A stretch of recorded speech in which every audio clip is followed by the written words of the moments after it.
Bu video darsda boshlang'ich endi line graph o'rganayotgan o'quvchilar uchun qanaqa o'zgarishlarni yozish strukturalarini ko'rib chiqamiz. Eng basic structurelardan boshlaymiz. Shu yangi o'rganayotgan odam qanaqa qilib line graph yozib keta oladi, shu narsalarni ko'rib chiqamiz. Birinchi o'rinda biz farq qilib olishimiz kerak verb va adjectivelar, verb va nounlarning farqini. Ya'ni bu yerda berilgan fe'llar va bu yerda berilgan nounlar va ular orasidagi change, ya'ni o'zgarishni ko'rib chiqishimiz kerak. Masalan, grow degan so'zimiz grows ga aylanyapti. Peak bu peak qoldi.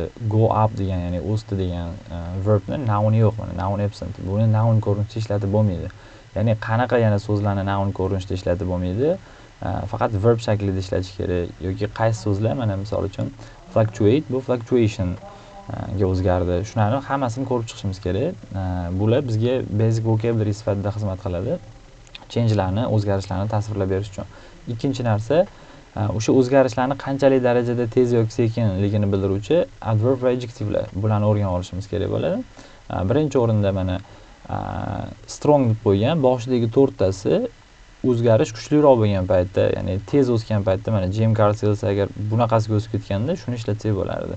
Keyingi 4 tasi average, ya'ni moderate increase ga, mana shunga ishlatsa bo'ladi o'ziga. Keyingi 4 tasi kichkina juda ham o'zgarishlarga, kichkina o'sishga yoki juda ham kichkina tushishlar bo'ladi, shularga ishlatsa bo'ladi. Bu adjective va adverblarni. Endi adjective bilan adverblarning nima farqi bor deydigan bo'lsak, qaysi bilan ishlatishga qarab turib farq qiladi, qaysi so'z bilan. Misol uchun, adjectivelar har doim nounlardan oldin keladi, nounlar bilan birgalikda keladi. Misol uchun, a dramatic rise, a sharp increase, an enormous growth bo'lib turib. Verblar bo'lsa, ular adverblar bilan birgalikda keladi. Bunaqasiga ishlatsak ham bo'ladi, u vaziyatga qarab. Demak, rose dramatically bo'ladi, increased sharply bo'ladi, grew enormously bo'ladi.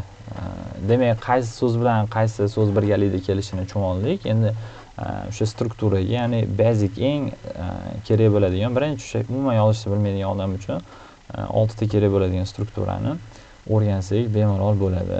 Mana strukturaga e'tibor qaratamiz. Birinchi, bu yerdagi strukturada mana bu rasm tasvirlangan.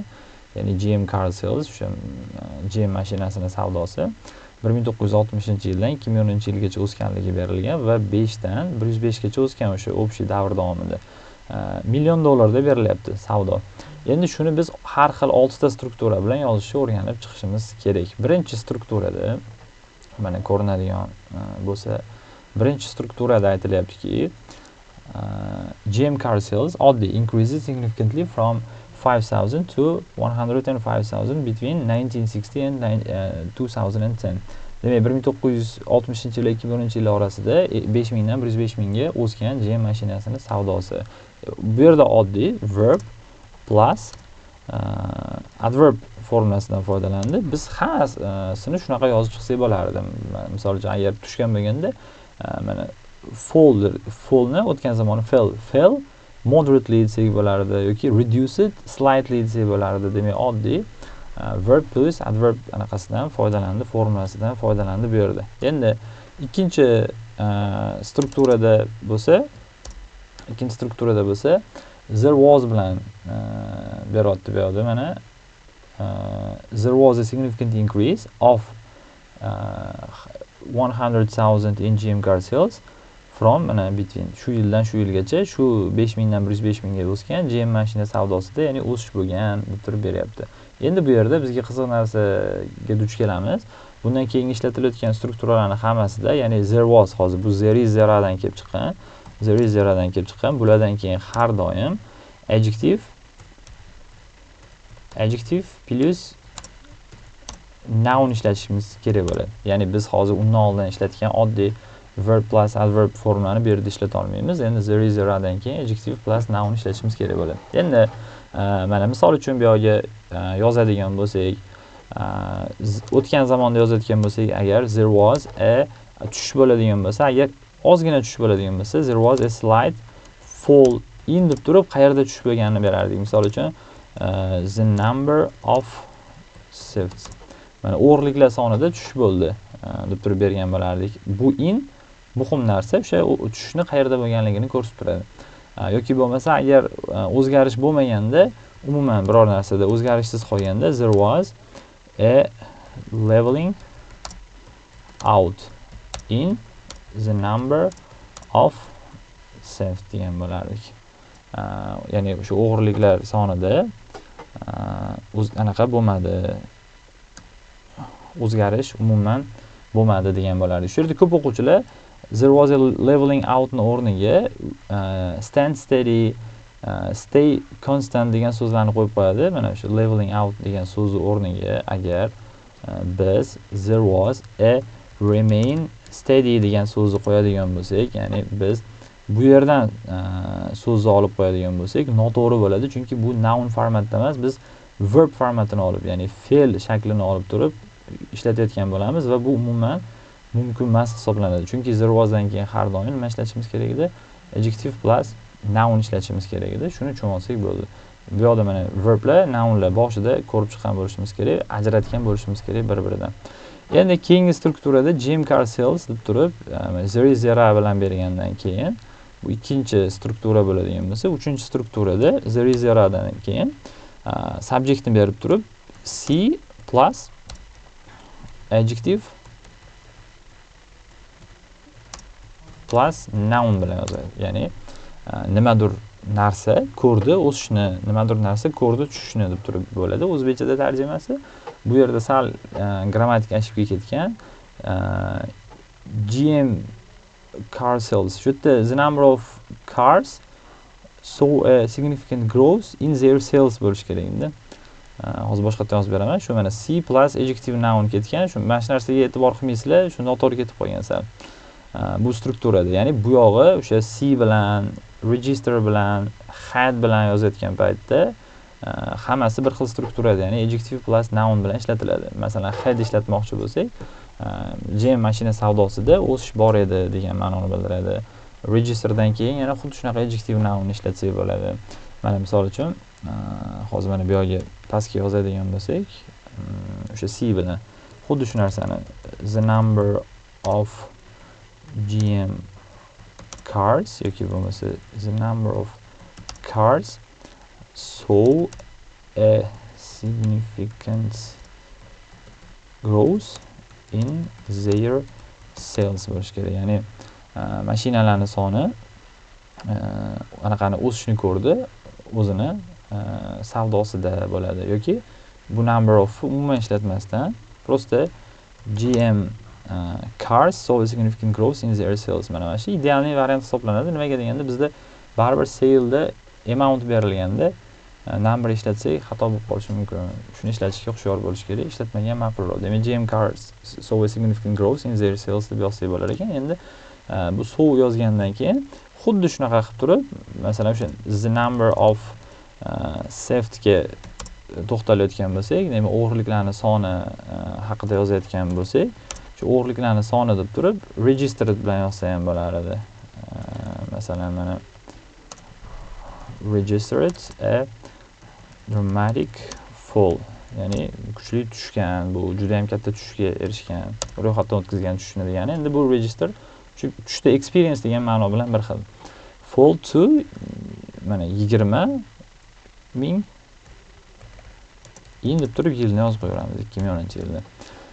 Xo'p, hadni ishlatib ko'radigan bo'lsak, mana xuddi shunaqa bir xil the number of thefts had a masalan gradual rise to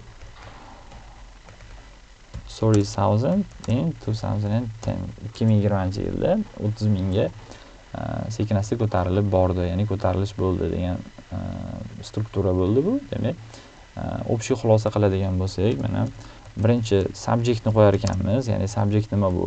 The number of, the percentage of, the amount of degan narsalarni qo'yar ekanmiz. Bulardan keyin birinchi o'rinda C degan so'zni yozamiz. Bu endi verb bir, ya'ni oddiy shakli, buni infinitiv shakli. O'tgan zamon bo'lsa saw qilamiz, future bo'lsa will see qilamiz. Zamoniga qaraymiz. Bu zamoni shuni ham aytib o'tib ketdik. zamoniga qarayotgan paytda mana bizga berilgan narsani yillariga qaraymiz. 1960-yildan 2010-yilgachami, demak hamma gapimiz past simpleda yoziladi. Agar future bo'lganda increase significantly demagan bo'lardik, will increase degan bo'lardik.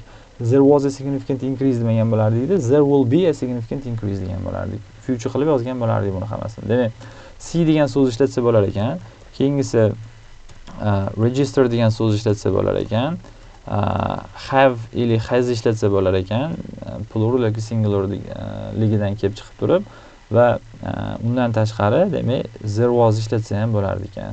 There was sal bundan boshqacharoq. There wasdan keyin in bilan yozish kerak. Xo'p, bulardan tashqari yana qanaqa so'zlar ishlatsa bo'ladi? Experience degan so'z ishlatsa bo'ladi, witness degan so'z ishlatsa bo'ladi, exhibit degan so'z ishlatsa bo'ladi. Yana agar qidiradigan bo'lsak, juda ko'p chiqadi bunaqa variantlar. Xo'p, bulardan keyin adjective yozamiz. Adjective bilan noun yozsak, shunda bizda gapimiz to'liq bo'ladi. Ya'ni nimadirning soni, nimadirning miqdori o'sdi yoki tushdi yoki o'zgarmadi degan gap hosil bo'ladi. Exhibit. Bundan keyin biz faqat raqamlarni qo'shib qo'yaveramiz. From to bilan nechidan nechigacha tushgan yoki nechidan nechigacha o'sgan, between and bilan yozib qo'ysak bo'ladi. Bo'ldi shu narsalar bilan. Demak, biz shu gapimizni bemalol chiqarsak bo'ladi. Endi eng key elementlarni aytib o'tib ketaman. Bu prepositionlar bilan bog'liq. Demak, yozayotgan paytimizda prepositionlarni qanaqa ishlatamiz? Prepositionlarni qanaqa ishlatamiz? Ya'ni qo'shimchalar birinchi o'rinda from to bilan boshlaylik. From to shundan shungacha degani. Biz from to ni ishlatamiz. Shu joydan shu joygacha o'sdi yoki tushdi degan paytda, mana misol uchun 5000 dan 105 mingga o'sdi, 5000 dan 105 mingga o'sdi yoki bo'lmasa tushdi nechidandir nechigachadir, o'sha paytda from to ni ishlatamiz. Bu birinchi variant bo'ldi. Ikkinchi variant at. At bizda 3 xil situatsiyada ishlatiladi. Birinchi situatsiya stability da. Demak, at ni biz ishlatamiz. Birinchi bo'lib stability da, ya'ni umumiy o'zgarish bo'lmagan paytda. Masalan, tekis ketgan liniya bo'ladigan bo'lsa, aytaylik 50% da, to'g'rimi? The percentage of something had a stability at 50% bo'ladi. O'sha paytda biz shu 50% ni bu yerga yozish uchun stability da 50% ni yozish uchun at 50 deb turib qo'yamiz. From to emas, between and emas.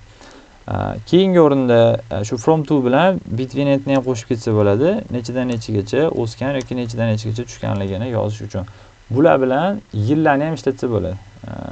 O'sha shu yildan shu yilgacha deganni ham bemalol ishlatsak bo'laveradi. Mana bu yerda unaqa narsalar ham berilgan. 1960-yildan 2010-yilgacha deb turib. Keyingi o'rinda at ishlatiladi. Qachonki o'sha graf reached a peak bo'lganda yoki hit a bottom bo'lganda. Reached a peak degani eng baland cho'qqisiga erishdi degani. Mana bu. Hit a bottom bu yerda yo'q. Agar graf tushib turib bundan ham pastga tushgan bo'lganda mana shu hit a bottom bo'lardi. Shunda biz at ni ishlatsak bo'lardi. Demak, at deb turib 105 ming qo'yish kerak. 105 mingda eng baland nuqtaga chiqdi-yu bu. Xuddi shunaqa mana hozir 5-strukturaga qaraydigan bo'lsak, GM Car Sales reached a peak at mana 105 mingda pikka chiqdi, bu eng baland cho'qqisiga chiqdi 2010-yilda deb turib bergan. Demak, reached a peak bo'lganda, hit a bottom bo'lganda biz at bilan yozsak bo'ladi bemalol quantity-ni. Keyin bu o'sha umumiy gaplar yozilgan paytda shuncha foiz bilan deb turib berib ketsa bo'ladi. Bu sal hozir tushunishimizga qiyinroq, lekin example qilib beraman. More people are encouraged to do their task on weekends at 80% deb qo'ysak, masalan, ko'proq odamlar encourage qilinadi, ya'ni ko'proq odamlar undaladi o'zlarining taskini shu weekendlarda qilishda deb turib 80% deb qo'ysak, demak bu 80% more people ga tegishli bo'ladi. Bu haqida keyinroq gaplashamiz. Hozir o'rganayotgan narsamizga buning umuman aloqasi yo'q. Demak, keyingi preposition of bo'ladi. Of. Bu of ishlatiladi oradagi difference bizga ta'kidlab berish uchun. Mana misol uchun e'tibor qarataylik. shu yerda hozir mana there was bilan berilgan strukturada of 100 ming deb ketgan. Mana GM mashina savdosida o'sha 100 minglik o'sish bo'lgan deb turib ketgan. Bu aslida 500 mingdan 105 minggacha o'sgan. Shu orasidagi farq 100 ming-ku. Shu 100 ming bo'lganligi uchun shuni off bilan berib ketgan. Endi biz bu off bilan 100 mingni beradigan bo'lsak, buni umuman bermasak ham bo'laverardi aslida. O'zi mantiqan aniq bo'lib turibdi. Buni tashlab yuborsak ham bo'laverardi. Bu graf ichida u narsani bemalol ko'ramiz hozir. Mana hozir o'rgangan, shu o'zimiz o'rgangan 6 ta eng basic, ya'ni eng oddiy strukturalar bilan bu yerda eng ko'p tarqalgan, eng oson bo'lgan line grafni yozib ko'ramiz. Introduction bilan overlarni yozib o'tirmayman, overview'sini yozib o'tirmayman. Faqat body'sini oddiy, simple yo'lda shu narsalar bilan yozib ko'ramiz. Bu faqat o'sha hozirgi kunda 5.5 примерно darajadagi yoki undan ham past darajadagi o'quvchilar amallab 6 ga tasdiqlovni chiqib olish uchun mo'ljallanayotgan video xolos. Xo'p, birinchi o'rinda demak bitta tushgan grafni adult fictionni men birinchi body'ga yozgan bo'lardim. Educational books bilan children's books'ni ikkinchi body'ga ajratgan bo'lardim va birinchi body'ni adult fiction bilan boshlardim. Xo'p, birinchi o'rinda adult fictionni yozayotgan paytimizda topic sentence yozib olishimiz kerak. Buni ham keyin davayt topic sentences yozib ko'ramiz oddiy qilib. Hozir tushunarsiz bo'lmasin. Demak 2002-yilda demak 45 million dollar pul ishlangan ekan. To'g'rimi? 2002-yilda hop.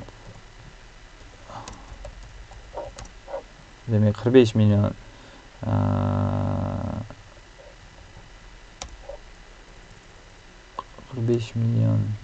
dollar were earned from the sales of adult fiction books. Demak, adult fiction kitoblarini sotishdan shuncha pul ishlab topilgan 2002-yilda. Mana 2002-yildagi ko'rsatkichni aytib oldik. Endi tushganini aytishimiz kerak. This figure, bu figura tushgan deb aytishimiz kerak. Demak, birinchi qaysi strukturadan foydalanamiz? Kelinglar, birinchi strukturadan foydalanamiz. Oddiy verb bilan oddiy adverb qo'yamiz va verb va adverb qo'yayotgan paytimizda tushishni ko'ramiz. Qanchalik darajada tez yoki sekin tushgan, o'rtacha, to'g'rimi? O'rtacha bo'ladigan bo'lsa, demak, bu yoqdan o'rtachani bildiruvchi mana aytaylik, moderate degan so'zni olaylik yoki considerable olaylik tushishga va bu yoqda decline degan so'zni olamiz yoki reduced degan so'zni olamiz. Xo'p, this figure then, bu figura keyin declined considerably to, bu figura keyin tushgan 38 million dollarga примерно, mana bu yoqda 38 million dollarga примерно tushgan. Shuni aytib o'tib ketishimiz kerak hozir. To around bu taxminan degani. Aniq bo'lmaganligi uchun o'sha 38 millionni shu joyga yozib qo'ydik. Mana 38 millionga tushganligini aytdik. Endi bizning maqsadimiz bitta o'sgan bilan bitta tushganini yozishimiz kerak hozir. Bitta o'sgani bilan bitta tushganini yozayotgan paytimizda, demak, after that ne ishlasak bo'ladi? Undan keyin it yoki bo'lmasa the amount yoki this amount degan bo'lardi. This amount o'sdi, sekin, mana ko'rdinglar, o'sish juda sekin bo'lgan. Bu yoqda shuni ikkinchi strukturadan foydalanib ko'raylik. There was bilan yozib ko'raylik. O'shanda sal tushunarliroq bo'ladi. There was bilan yozadigan bo'lsak, after that there was a tushish sekin bo'lgan, juda ham o'sish, to'g'ri. There was a slight rise in this amount. In bilan e'tibor beradigan bo'lsak, mana biz yozib ketdik o'sha o'sish qayerda bo'lganligini, to'g'rimi? Bu amountda, ya'ni bu miqdorda bo'lgan bu o'sish deb aytib ketdik. Endi 40 millionga chiqqan bu. Demak, 40 million in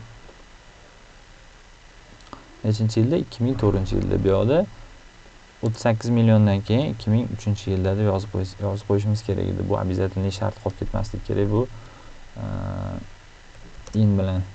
Hop, 40 millionga o'sgandan keyin in the next year, keyingi yilda bu mana o'sha endi in 2004 deb yana bir xil narsani qaytarmasdan in the next year dedim. 2014-yilda shunaqa bo'lgani uchun. Keyin yana tushgan, yana bir xil yana o'rtacha tezlik bilan tushgan bu yog'iga davomida. Bu yoqda mana substantial degan so'zni ishlatsak bo'ladi va 3-strukturadan foydalansak, mana so degan strukturadan foydalanamiz. Tochka. Endi then keyin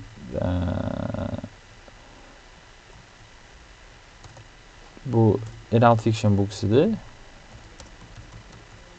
Adult fiction books so a substantial decline yoki decrease yoki reduction, mana noundan foydalanamiz bitta.